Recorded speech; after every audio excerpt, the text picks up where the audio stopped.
ಪ್ರಶ್ನೆ ಇದೆ. CN Chinnaiah alias ಚೆನ್ನ ಈತನನ್ನ ಈಗ ಮೆಡಿಕಲ್ ಟೆಸ್ಟ್ ಕರ್ಕೊಂಡು ಹೋಗಿದ್ದಾರೆ. ಡೀಟೇಲ್ಸ್ ಅನ್ನ ಕೊಡ್ತಾ ಇದ್ರಿ ಮಾರುತಿ. ಎಸ್, ಗೋ ಹೆಡ್.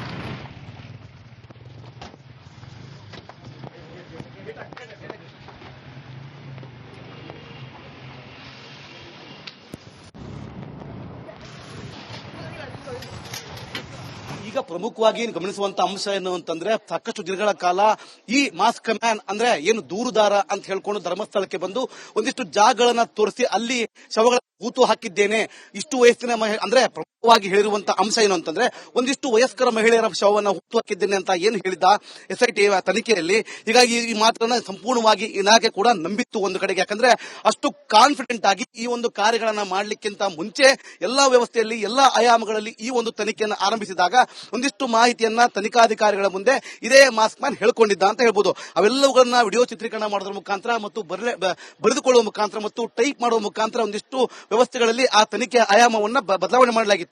ಅಂದ್ರೆ ಪ್ರಮುಖವಾಗಿ ಪ್ರತಿ ಬಾರಿ ಮಾಡುವಂತಹ ತನಿಖೆ ಏನಿತ್ತು ಅಥವಾ ಹಾಗೆ ಜಾಗಗಳಿಗೆ ಕರೆದುಕೊಂಡು ಏನು ಹೋಗ್ತಾ ಇದ್ರು, ಅಲ್ಲೆಲ್ಲ ಒಂದೊಂದು ದಿನ ಒಂದೊಂದು ಆಯಾಮಗಳಲ್ಲಿ ಒಂದಿಷ್ಟು ತನಿಖೆಯ ಆಯಾಮಗಳನ್ನ ಬದಲಾವಣೆ ಮಾಡ್ತಾ ಹೋಗ್ತಾ ಇದ್ರು. ಇದೀಗ ಬೆಳ್ತಂಗಡಿಯ ಕಚೇರಿ ಮುಂದೇನು ಬೆಳ್ತಂಗಡಿಯ ಸ್ಟೇಷನ್ ನಿಂದ ಅಂದ್ರೆ SIT ಕಚೇರಿಯಿಂದ ನೇರವಾಗಿ ಇದೀಗ ಬೆಳ್ತಂಗಡಿಗೆ ತಾಲೂಕಾ ಆಸ್ಪತ್ರೆ ಕರ್ಕೊಂಡು ಬಂದಿರುವಂತದ್ದು.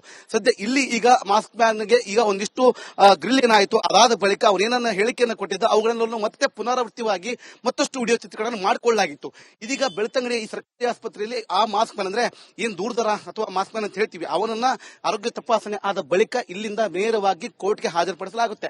ಆ ಕೋರ್ಟ್ ನಲ್ಲಿ ಹಾಜರುಪಡಿಸಾದ ಬಳಿಕ ಈ ಇಷ್ಟು ದಿನಗಳ ಕಾಲ ಯಾವೆಲ್ಲ ರೀತಿಯಲ್ಲಿ ಗ್ರಿಲ್ ಆಗಿತ್ತು, ಯಾವೆಲ್ಲ ರೀತಿಯಲ್ಲಿ ತನಿಖೆ ಆಯಾಮ ಆಗಿತ್ತು, ಅವೆಲ್ಲವನ್ನ ಅಂದ್ರೆ ವಿಡಿಯೋ ಆಗಿರ್ಬೋದು ಅಥವಾ ಬೆರಳನ್ನು ಬರೆದುಕೊಂಡಂತ ವಿಷಯಗಳಾಗಿರ್ಬೋದು ಅಥವಾ ಟೈಪ್ ಮಾಡಿದ ಏನೋ ಒಂದಿಷ್ಟು ತೆಗೆದುಕೊಂಡು ಹೋಗಿ ಜಡ್ಜ್ ಮುಂದೆ ಸಾದರಪಡಿಸುವ ಕಾರ್ಯ ನಡೀತಾ ಇರುವಂತದ್ದು. ಇದಾದ ಬಳಿಕ ಮಾಸ್ಕ್ ಮ್ಯಾನ್ ಅನ್ನು ಕೂಡ ಒಪ್ಪಿಸಲಾಗುತ್ತೆ. ಅಂದ್ರೆ ಜುಡಿಷಿಯಲ್ ಕಸ್ಟಡಿಗೆ ತೆಗೆದುಕೊಳ್ತಾರೆ ಇವತ್ತು. ಅವ್ರು ಕೂಡ ಈಗ ಒಂದಿಷ್ಟು ಜನ ಏನು ತನಿಖೆಯಲ್ಲಿ ಸಂಪರ್ಕದಲ್ಲಿ ಮತ್ತಷ್ಟು ಮುಖವಾಡದ ಹಿಂದಿನ ಮುಖ ಈಗ ಅನಾವರಣ ಮಾಡುವಂತ ಸಮಯ ಅನಾವರಣ ಆಗ್ತಾ ಇದೆ. ಈ ಚಿನ್ನಯ್ಯನ ಮಾರುವೇಷ ಗಳಿಸ್ತಾ ಇದೆ. ಚಿನ್ನಯ್ಯನ ಮಾಸ್ಕ್ ಅನ್ನ ತೆಗೆದಿದ್ದಾರೆ SIT ಅಧಿಕಾರಿಗಳು. ಇಷ್ಟು ದಿನ ಮಾಸ್ಕ್ ಹಾಕೊಂಡಿದ್ದ ಸಾಕ್ಷಿ ಸಂರಕ್ಷಣಾ ಕಾಯ್ದೆಯ ಅಡಿಯಲ್ಲಿ ಆತ ತನ್ನನ್ನು ತಾನು ರಕ್ಷಿಸಿಕೊಳ್ಳಬೇಕು ಅನ್ನುವಂತಹ ನಿಟ್ಟಿನಲ್ಲಿ ಮಾಸ್ಕ್ ಹಾಕೊಂಡಿದ್ದ, ಹೆಸರನ್ನ ಹೇಳಿರಲಿಲ್ಲ. ಈ ಸೂತ್ರಧಾರನ ಬಣ್ಣವನ್ನ ಈಗ ಬಯಲಾಗಿಸ್ತಾ ಇದ್ದಾನೆ ಚಿನ್ನಯ್ಯ. ಯಾರನ್ನೋದು ಹೇಳುತ್ತ ಅನ್ನುವಂತ ಪ್ರಶ್ನೆ. ಮುಖವಾಡದ ಹಿಂದಿನ ಅಸಲಿ ಮುಖ ಈಗ ಅನಾವರಣ ಆಗುವಂತಹ ಸಮಯ.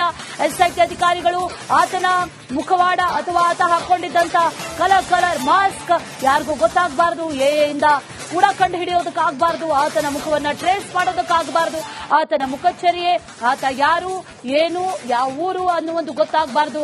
ನನ್ನ ಮನೆಯವ್ರಿಗೆ ಜೀವ ಭಯ ಇದೆ, ನನ್ನ ಹೆಂಡತಿ ಮಕ್ಕಳನ್ನ ಕೊಲ್ತೀನಿ ಅಂದಿದ್ರು, ಹಾಗಾಗಿ ನಾನು ಈ ಮಾಸ್ಕ್ ಅನ್ನ ಹಾಕೊಳ್ಬೇಕಾಗಿ ಬಂತು ಅನ್ನುವಂಥದ್ದನ್ನ ಹೇಳಿದ್ದ.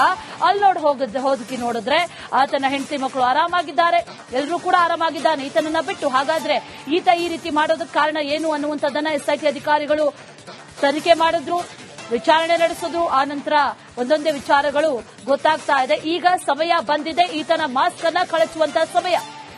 ಚಿನ್ನಯ್ಯ ಪ್ರತ್ಯಕ್ಷ ಆದ ನಂತರದಲ್ಲಿ, ಈಗ ಆತನ ಹೆಸರು ಗೊತ್ತಾದ ನಂತರದಲ್ಲಿ ಹಲವರಿಗೆ ಪುಕ ಆಗ್ತಾ ಇರಬಹುದು. ಈ ಸೂತ್ರಧಾರರ ಬಣ್ಣ ಅಥವಾ ನಿಜ ಹೆಸರನ್ನ ಹೇಳ್ಬಿಟ್ನ ಅನ್ನುವಂತ ಪ್ರಶ್ನೆ ಕೂಡ ಈಗ ಕಾಡ್ತಾ ಇದೆ. ಆತನೇ ಹೆಣದಂತ ಬಲೆ, ಆತನೇ ಸಿಕ್ಕಾಕೊಂಡಿದ್ದಾನೆ ಅನ್ನೋದು ಕೂಡ ಗೊತ್ತಾಗ್ತಾ ಇದೆ. ಡೀಟೇಲ್ಸ್ ಅನ್ನ ಕೊಡ್ತಾರೆ ನಮ್ಮ ಪ್ರತಿನಿಧಿ ಮಾರುತಿ. ಗಮನಿಸ್ತಾ ಇದೀವಿ, ಆತನನ್ನ ಮೆಡಿಕಲ್ ಟೆಸ್ಟ್ ಕರ್ಕೊಂಡು ಹೋದ್ರು. ಮೆಡಿಕಲ್ ಟೆಸ್ಟ್ ನಂತರದಲ್ಲಿ ಕೋರ್ಟ್ ಎಷ್ಟೊತ್ತಾಗುತ್ತೆ, ಏನೇನು ಡೀಟೇಲ್ಸ್ ಇದೆ ಈ ಸಂದರ್ಭದಲ್ಲಿ?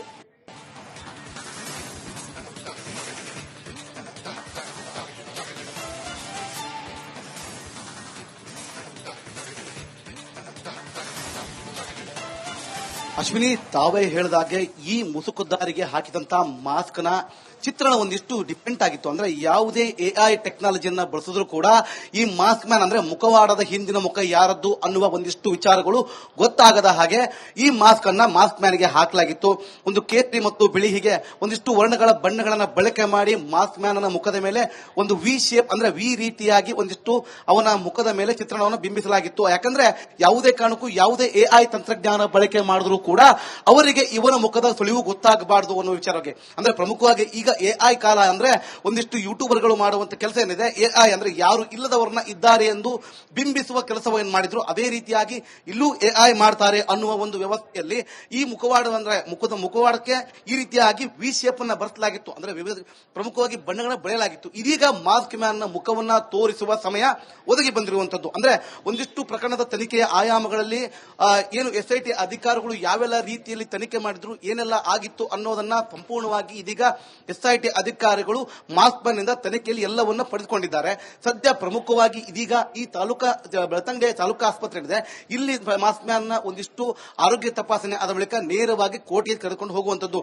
ಸರಿಸುಮಾರು 10 ನಿಮಿಷ ಆಯ್ತು ಒಳಗಡೆ ಹೋಗ್ಬಿಟ್ಟು, ಅಂದ್ರೆ ಇನ್ನೊಂದು 3/4 ಗಂಟೆಗಳ ಕಾಲ ಅವನ ಆರೋಗ್ಯ ಯಾವೆಲ್ಲ ಸಮಸ್ಯೆ ಇದೆ, ಬಿಪಿ ಶುಗರ್ ಇವೆಲ್ಲ ನಾರ್ಮಲ್ ಆಗಿದ್ದಾವ ಅನ್ನುವ ಒಂದಿಷ್ಟು ತನಿಖೆಯನ್ನು ಅಂದ್ರೆ ಅಲ್ಲಿ ವ್ಯಕ್ತಿಯನ್ನ ಚೆಕ್ ಮಾಡುವ ಮುಖಾಂತರ ವೈದ್ಯರು ಚೆಕ್ ಮಾಡಿ ಪರಿಚಯ ಹೇಳಿ ಇದಾದ ಬಳಿಕ ಆರೋಗ್ಯ ಸರಿಯಾಗಿದೆ ಅಂದಾಕ್ಷಣವೇ ಅವನನ್ನು ನೇರವಾಗಿ ಜಡ್ಜ್ ನ ಮುಂದೆ ಸಾದರಪಡಿಸುವಂತದ್ದು. ಯಾಕಂದ್ರೆ ಮಾಸ್ಕ್ ಮ್ಯಾನ್ ಕೂಡ ಹೇಳಿದ್ದ, ನಾನು ಹೇಳಿದ್ದು ತಪ್ಪಾದ್ರೆ ನನಗೆ ಶಿಕ್ಷೆ ಆಗುತ್ತೆ ಕಾನೂನು ನಡೆಯಲಿ ಅನ್ನೋ ಒಂದಿಷ್ಟು ಮಾತುಗಳನ್ನ ಹಿಂದೆ ಇದೇ ಮಾಸ್ಕ್ ಮ್ಯಾನ್ ಹೇಳ್ಕೊಂಡು ಬಂದಿದ್ದು. ಯಾಕಂದ್ರೆ ಈ ತನಿಖೆ ಆಯಾಮ ಪ್ರಕರಣ ಪ್ರಾರಂಭವಾಗಿ ಅಂದ್ರೆ ಧರ್ಮಸ್ಥಳದಲ್ಲಿ ತಲೆಬುರುಡೆ ಪ್ರಕರಣವನ್ನ ಹುಡುಕ್ಲಿಕ್ಕೆ ಮುಂದಾದಾಗಿನಿಂದಲೂ ಈ ಮಾಸ್ಕ್ ಮ್ಯಾನ್ ಹೇಳ್ತಾ ಬಂದಿದ್ದು. ಅಂದ್ರೆ ವೆರಿ ಕಾನ್ಫಿಡೆಂಟಲ್ ಆಗಿ ಹೇಳುವಂತ ವಿಚಾರಗಳೇನಾದ್ರೂ ಇದ್ದು ಅಂತಂದ್ರೆ ಅದು ಪ್ರಮುಖವಾಗಿರುವಂತಹ ವಿಚಾರವೇ, ನಾನು ತಪ್ಪು ಮಾಡಿದ್ರೆ ಅಥವಾ ನಾನು ಹೇಳುವುದು ಸುಳ್ಳಾಗಿದ್ದರೆ ನನ್ನ ಮೇಲೆ ಒಂದಿಷ್ಟು ತನಿಖೆ ಆಗುತ್ತೆ, ನನಗೆ ಒಂದಿಷ್ಟು ಶಿಕ್ಷೆ ಆಗುತ್ತೆ, ಕಾನೂನನ್ನ ಸುಮ್ಮನೆ ಬಿಡೋದಿಲ್ಲ ಅನ್ನೋ ಒಂದಿಷ್ಟು ಮಾಹಿತಿಗಳನ್ನ ಎಸ್ಐಟಿ ಅಧಿಕಾರಿಗಳ ಮುಂದೆ ಹೇಳ್ಕೊಂಡಿದ್ದ.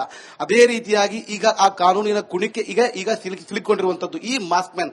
ಯಾಕಂದ್ರೆ ಸಾಕಷ್ಟು ಜನರ ನಡುವೆ ಲಕ್ಷಾಂತರ ಕೋಟ್ಯಾಂತರ ರಾಜ್ಯ ರಾಷ್ಟ್ರ ಅಲ್ಲದೆ ದೇಶ ವಿದೇಶಗಳಲ್ಲೂ ಕೂಡ ಧರ್ಮಸ್ಥಳಕ್ಕೆ ಭಕ್ತರಿದ್ದಾರೆ. ಆ ಭಕ್ತರ ಧಾರ್ಮಿಕ ಭಾವನೆಗೆ ಧಕ್ಕೆ ಉಂಟಾಗಿತ್ತು. ಬಂದ ಪ್ರತಿ ಭಕ್ತರು ಕೂಡ ಮಂಜುನಾಥನಿದ್ದಾನೆ, ಸ್ವಾಮಿ ಇದ್ದಾರೆ, ಇದರಿಂದ ಆಚೆ ಬರುತ್ತೆ ಅನ್ನೋ ಒಂದಿಷ್ಟು ಮಾಹಿತಿಗಳನ್ನ ಜನರು ರಿಪಬ್ಲಿಕ್ಗಳೊಂದಿಗೆ ಹಂಚಿಕೊಂಡಿದ್ರು. ಅದೇ ರೀತಿಯಾಗಿ ಈಗಲೂ ಕೂಡ ಅದೇ ಮಾಸ್ಕ್ ಮ್ಯಾನ್ ಅನ್ನ ಕರೆದುಕೊಂಡು ಬೆಳ್ತಂಗಡಿಯ ಈ ಸರ್ಕಾರಿ ಆಸ್ಪತ್ರೆಯಲ್ಲಿ ಈಗ ಅವರ ಆರೋಗ್ಯ ತಪಾಸಣೆ ನಡೀತಿರುವಂತದ್ದು. ಇದಾದ ಬಳಿಕ ನೇರವಾಗಿ ಕೋರ್ಟ್ಗೆ ಅಂದ್ರೆ ಜಡ್ಜ್ ಮುಂದೆ ಸಾದರಪಡಿಸಲಾಗುತ್ತೆ. ಅಲ್ಲಿ ಇವರನ್ನ ಮತ್ತಷ್ಟು ತನಿಖೆಯನ್ನು ಅಂದ್ರೆ ಹಿಂದೆನೂ ಕೂಡ ಹೇಳಿದ್ದೆ ನಾನು, ಈಗ ಮತ್ತೆ ಹೇಳ್ತೇನೆ ಅದೇ ಮಾತೇನಂದ್ರೆ, ಸದ್ಯಕ್ಕೆ ಇವನನ್ನ ಈ ಗುಂಡಿಗಳನ್ನ ಅಗಿಯುವ ಸಮಯದಲ್ಲಿ ಮಾಸ್ಕ್ ಮ್ಯಾನ್ ನ ಪ್ರತಿಯೊಂದು ನಡವಳಿಕೆ ನಡೆಯುವ ಪ್ರತಿ ಪರಿಸ್ಥಿತಿ ಮಾತುಗಳನ್ನ ಸಂಪೂರ್ಣವಾಗಿ ವಿಡಿಯೋ ಚಿತ್ರೀಕರಣವನ್ನ ಮಾಡ್ಕೊಳ್ಳಲಾಗ್ತಾ ಇತ್ತು, ಜೊತೆಗೆ ಬರೆದುಕೊಳ್ಳಲಾಗ್ತಾ ಇತ್ತು, ಹೇಳಿಕೆಗಳನ್ನ ಜೊತೆಗೆ ಟೈಪ್ ಕೂಡ ಮಾಡ್ಕೊಳ್ಳಲಾಗ್ತಿತ್ತು. 3 ಆಯಾಮಗಳಲ್ಲಿ ಎಸ್ಐಟಿ ತನಿಖೆಯನ್ನ ಮಾಡ್ತಾ ಇದ್ರು. ಹೀಗಾಗಿ ಸದ್ಯಕ್ಕೆ ಎಸ್ಐಟಿ ತನಿಖೆಯ ಆಯಾಮದಲ್ಲಿರ್ತಕ್ಕಂಥ ಎಲ್ಲ ಅಂಶಗಳನ್ನ ಅಥವಾ ಅವರು ಮಾಡಿಕೊಂಡ ಎಲ್ಲ ರೆಕಾರ್ಡ್ಗಳನ್ನ ಜಡ್ಜ್ ಮುಂದೆ ಸಾದರಪಡಿಸುವ ಕಾರ್ಯ ಕೂಡ ಆಗುವಂತದ್ದು.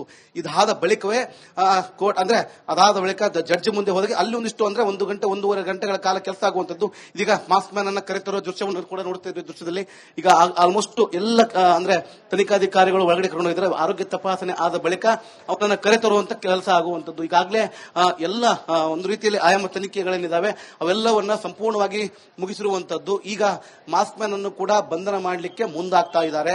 ಯಾಕಂದ್ರೆ ಹೇಳಿದ ಹೇಳಿಕೆಗಳು ತಪ್ಪು ಅಥವಾ ಸರಿ ಸುಳ್ಳು ಅನ್ನೋ ವಿಚಾರವಾಗಿ ಮಾಡೋದಲ್ಲದೆ ಮಾಸ್ಕ್ ಮ್ಯಾನ್ ಏನೆಲ್ಲ ವಿಷಯಗಳನ್ನ ಪ್ರಸ್ತಾವನೆ ಮಾಡಿದ್ದ ಎಸ್ಐಟಿ ಅಧಿಕಾರಿಗಳ ಮುಂದೆ ಮತ್ತು ಈ ಧರ್ಮಸ್ಥಳದಲ್ಲಿನ ಒಂದಿಷ್ಟು ಜಾಗಗಳನ್ನು ಗುರುತು ಮಾಡಿ ಅಲ್ಲಿ ಅಗೆಯುವ ಕೆಲಸ ಆಗಿತ್ತು, ಅವೆಲ್ಲವನ್ನ ಈಗ ಪ್ರಮುಖವಾಗಿ ರೆಕಾರ್ಡ್ ಮಾಡಿಕೊಳ್ಳಲಾಗಿತ್ತು. ಅವೆಲ್ಲವನ್ನ ಅಧಿಕಾರಿಗಳು ಜಡ್ಜಿ ಮುಂದೆ ಸಾದರಪಡಿಸುವ ಕೆಲಸ ಮಾಡ್ತಾರೆ. ಅದಾದ